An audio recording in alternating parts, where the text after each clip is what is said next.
few games give me the same thrills as those I experienced playing Monster Hunter. The over-the-top action and cooperative multiplayer have resulted in some of the most memorable moments in my entire gaming career. Monster Hunter Rise is no different.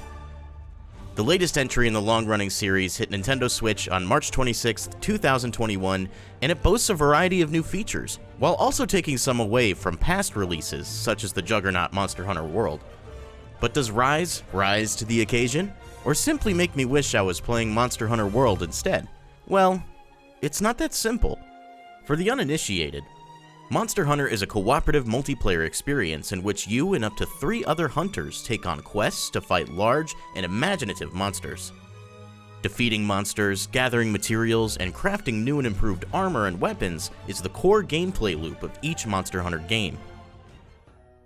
In between hunts, you'll find yourself in the Japanese-inspired Kamura Village. This place serves as your hub world. You'll buy items, craft weapons and armor, tend to your buddies, and fulfill requests for the various villagers of Kamura.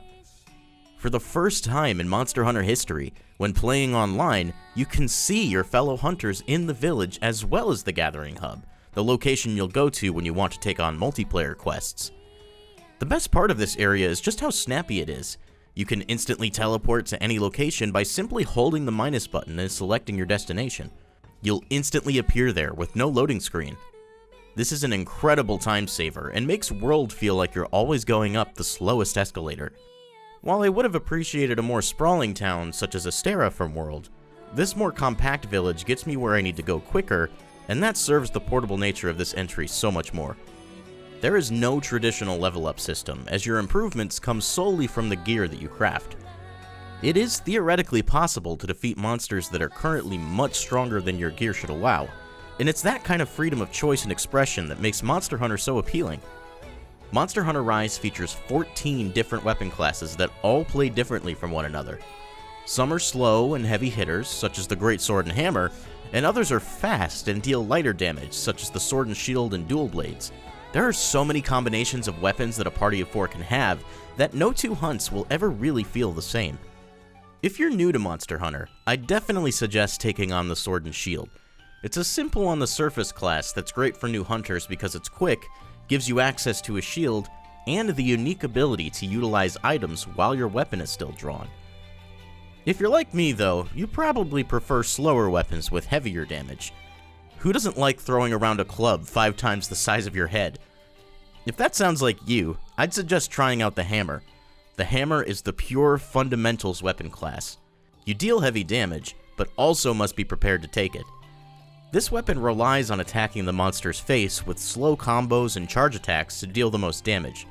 It's a great weapon to learn how to watch for monsters' tells, because you really don't have the choice if you don't want to get hurt, or even worse, get knocked out. There's a ton of variety here, and I'd highly suggest you try out as many weapons as you can and see what you like. But for seasoned hunters, this is all old news. So, what makes Monster Hunter Rise different from past entries? Let's start with its namesake. Monster Hunter Rise introduces a new mechanic called the Wirebug that allows you to sling yourself in any direction Spider-Man style. This gives you the ability to climb to high places. If you wire dash towards a wall, you will even start burning stamina to wall run. This gives the player the freedom to approach a monster or other destination in any way that they want to. In classic Monster Hunter games, you would typically have a few hallways between open areas to get you from point A to point B. In Rise, you can instead scale the inside of the hallway and jump your way to your destination. It's incredibly fun. There's no feeling quite like scaling an impossibly tall mountain just with 2 wirebugs and some gusto, or landing a jump that not even a speeding car could hit. I never want to go back to the caveman days of walking to my destination. In addition to the Wirebug, Monster Hunter Rise introduces an additional means of travel in the form of the Palamute. Palamutes are hunting dogs, much like the previously established Palicos. They provide offensive support, but you can also hop on their backs and run at high speeds. Riding your Palamute in tandem with using the Wirebug to climb to high places makes getting around in Monster Hunter Rise feel better than ever. The Monster Hunter team must have known how fun this is, because they've made it so that all 4 hunters in a party can bring a Palamute or Palico with them instead of just when you're playing alone or with another person, a first for the series. While this is great for traveling at fast speeds and receiving additional support from your pals, it can make the screen really cluttered, whether you're playing in handheld or docked mode. That said, there are options to turn off certain elements of the HUD as well as lowering the screen effects, and I'd personally advise that you do. It took me a long time to get used to how much busier the screen is in Rise than past games. I eventually got over it, but I wonder if this might be too much going forward into new entries. That said, the speed that your Palamute affords you is just too much not to take advantage of. The new Wirebug moves are also useful during combat with monsters. You can launch yourself high above a monster and strike down with a powerful blow, or wirefall away to safety after a monster attacks you. Your Wirebug gets you in and out of the action faster than ever before, resulting in a dynamic combat experience Monster Hunter has never seen. This is by far the most fun I've ever had fighting monsters. If you're someone who was previously put off by Monster Hunter's decidedly slow and precise combat, you might find it easier to get into Rise thanks to the Wirebug. In addition to turning you into Spider-Man, your Wirebugs can be used to perform Silkbind attacks. These are essentially super moves like the Hunter arts found in Monster Hunter Generations. Some will throw you up in the air to launch a devastating attack, while others might give you an attack buff for a short time. These moves are awesome, and since they replenish so quickly, they actually feel like an essential part of your moveset, something I didn't feel about the previously mentioned Hunter arts. Your Silkbind attacks also serve as your means of wyvern riding.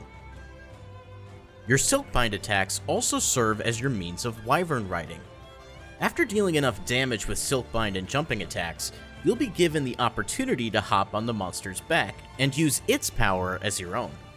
This feels amazing.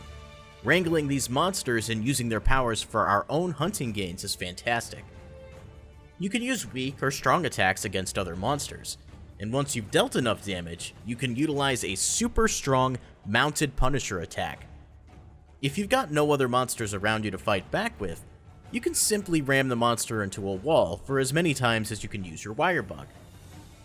This replaces a long-standing mounting mechanic introduced in Monster Hunter 4, but I find this to be far more interesting. You will start Monster Hunter Rise with a standard set of these abilities for each weapon class, but as you progress further in the game, you'll unlock more moves called Switch Skills. Switch Skills come in pairs, and each class eventually has 3 pairs to choose between. You unlock these in 3 different ways: reaching an early point in the story, forging and upgrading several weapons of a single class, and eventually completing specific quests for each weapon class. Some of these might swap your Silkbind moves for other Silkbinds, but Switch Skills even extend to your core moveset. For example, the Gunlance can swap its basic ability to charge up shots for the ability to literally rocket launch yourself across the field into a powerful melee strike. These new abilities offer a lot of variety to weapons that already had a lot of variety to begin with, and for a veteran Monster Hunter, that gives me so much more to play with. Monster Hunter Rise also brings a brand new quest type, the Rampage. The Rampage is a tower defense style quest in which you and a team of 3 other hunters defend the gates of Komura Village against an onslaught of larger, more threatening monsters. Straight up, the Rampage is awesome. You're given a preparation period to set up hunting installations such as the quick-firing ballista, the slow but powerful cannons, and even NPCs from Komura Village such as Elder Fugen, who uses his longsword to take out tons of monsters at once. These types of weapons have been in Monster Hunter before, but this is the best utilization they've had in series history. This is because Rampages don't simply let you whip out your personal weapon to deal damage. You have to utilize the installations to deal enough damage to keep the horde back. But if you are craving a more traditional hunting experience during a Rampage, there are set instances during each wave of monsters called the counter signal that will allow you to throw down with your main weapon classes. Some Rampages end with a final clash against an Apex monster. These are souped up versions of the core cast of monsters in Rise that have darker looks and deadly new attacks. Apex Mizutsune, for example, has the ability to create giant exploding bubbles and can deal Hellfire Blight to you. This is far more intimidating than its usual soapy bubble fanfare. I find it a bit frustrating that this is currently the only way to fight these awesome monsters, but it at least adds an interesting element to Rampages, which if played too often, can feel a little dry and too easy after a while. I have to admit, I've never failed a single Rampage. If you're a seasoned hunter, I'm not entirely sure that you can. I'm hopeful for some more demanding Rampages in future updates. So a lot of you are probably coming to Monster Hunter Rise from Monster Hunter World and are wondering how they compare. Monster Hunter Rise is definitely smaller in scope than the AAA Monster Hunter World, but I don't think that's always a bad thing. Rise loads incredibly fast, and you can travel between areas in the hub with a snap of your finger. In World, moving between areas in the hub was a chore because of the awful loading screens. If you weren't playing on PC or even PS5, you could be sitting for 20 to 30 seconds between loads. Rise gets you in and out of the action so fast that I'm not sure I could ever go back. The same can be said for connecting to your friends for multiplayer. Loading in and out of lobbies is instant. If a player disconnects during a hunt, they can easily reconnect to the lobby and rejoin the quest in under a minute. That said, this comes at a cost. One of my favorite additions to Monster Hunter World was its 16-player lobbies. Hunters could still only quest with groups of 4, but it allowed my entire group to all play together at once. We could mix and match our parties based on the different quests we wanted to go on. It was great. Time and time again, I've found myself stuck between multiple parties in Rise, wishing we could all just play in one lobby. At least online quests scale to the number of players, thankfully also including 3-player scaling, something not introduced until Rise. Monster Hunter World also drastically changed the quest layout from past Monster Hunter games. Instead of having both a single-player pool of quests and multiplayer pool, World simply allowed you to play all of them online. It didn't allow players to connect to each other until after seeing cutscenes, and that was arguably the only thing wrong with the system. I'm disappointed to say that Rise has gone back to separating the single-player and online quest pools again. Most of the support features you unlock come from doing the single-player quests, and this might be tough for a new player. You could start with multiplayer quests and get a new player accustomed to the game and kit it out with new gear first before having them play solo, but that should not be a problem we have to deal with in the first place. The story and cutscenes continue from single-player into the multiplayer quests, and it simply allows other players to skip them. I think this would have been better off unified, like in World. Possibly the most widespread complaint I've seen in regards to Monster Hunter World was its weapon designs. Gone were the bombastic, ridiculous, over-the-top designs of past games, and what we were left with was a lot of weapons looking like the same blade taped to a piece of bone nailed to a tooth. Not all of its weapons looked this generic, but a vast majority of them did. Thankfully, Rise addresses this problem as all of its new weapons and armor designs look amazing. Sadly, the designs that carry over from World don't change, and that's a bummer. But overall, a huge step up. Another quality of life feature introduced in Rise is the ability to always see the positions of the monsters on the map. This is explained away by another new buddy, the Kohoot. This adorable little owl flies off at the beginning of every hunt and scouts the locations of all the large monsters on the map. This really streamlines the process of getting to the monster, something this game clearly emphasizes with all of its new travel mechanics, but I'd be lying if I said I didn't miss having to learn the areas certain monsters would occupy and hunting them based on that knowledge.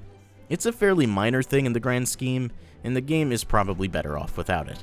Gone is the annoying research mechanic for discovering new monsters to progress in the single player, and this is great. But I noticed how the lack of these kinds of mechanics drastically reduced my playtime. I rolled credits at 13 hours. At this point, I was really starting to worry about how much content was currently in the game. Well, now I'm at over 150 hours. I've beaten the true end boss, and I'm still looking forward to playing. If you like crafting sets and playing with friends, there's plenty here to satiate you. The Monster Hunter team has also shared their update roadmap, with the first update coming at the end of April, promising multiple new monsters. So there's plenty of reasons to keep playing. So far I've talked about all of this as a veteran of the series, but how does Monster Hunter Rise treat its new players? That's a hard one to nail down. I'd say in general, Monster Hunter Rise provides a lot more essential information to the player up front than past games have. But this really only applies to the new features. Monster Hunter Rise bombards the player with tutorial after tutorial, and most of it is just text-based. I've even had veteran hunters miss out on important features because they were explained away in a throwaway text box. There are 3 tutorial missions that go over some very basic gameplay features such as locomotion and how to capture a monster, but this is hardly meaningful to a player that otherwise doesn't know what they're doing. I've always said Monster Hunter is best played with friends, and teaching your friends how to play is one of the main reasons for that. I don't think it's reasonable to expect a new player to glean everything they need to know about hunting monsters from reading 30 tutorials. It's just not going to do the job. That said, the game does offer a lot of help to new players in the form of various endemic life. These are non-threatening creatures that inhabit the world of Monster Hunter. Spirit birds, for example, can provide you with various buffs that last the length of the current quest. Hunters can increase their maximum life, maximum stamina, maximum defense, and maximum attack. So if you're feeling intimidated by a hunt, take some time away from the fight to collect some of these spirit birds to give yourself an edge. Other endemic life can ensnare monsters in an immediate wyvern ride, call other monsters to the battle, or even explode on monsters for extra damage. Use these creatures to get the most out of your hunts. I've gone a long time talking about everything in Monster Hunter Rise except the monsters. The large monster roster is mostly made up of returning monsters, including monsters introduced in World. A lot of the stable monsters are here, such as Rathalos, Diablos, and Zinogre, but the new monsters introduced in Rise are incredible. They are Japanese folklore-inspired beasts with really neat designs. There isn't a bad one in the bunch. My favorite of the new inclusions has to be Almudron. He's a leviathan that uses mud as his primary means of attack. He can craft mud structures that you can climb to dodge his other attacks, and he even makes a ball of mud he'll throw around with his tail. But most importantly, he has a stellar mustache. Frankly, I could go on for hours about everything happening in Monster Hunter Rise, but this review has to go up eventually. Despite the few nitpicks I have with Rise, nothing stands as too detrimental to the experience. It's still the same thrilling, cooperative experience I've always known it to be. The new Wirebug and Palamute mechanics make hunts feel more alive and dynamic than they ever have, and connecting with your friends couldn't be easier. If you and your friends are looking for a new game to play cooperatively, look no further than Monster Hunter Rise.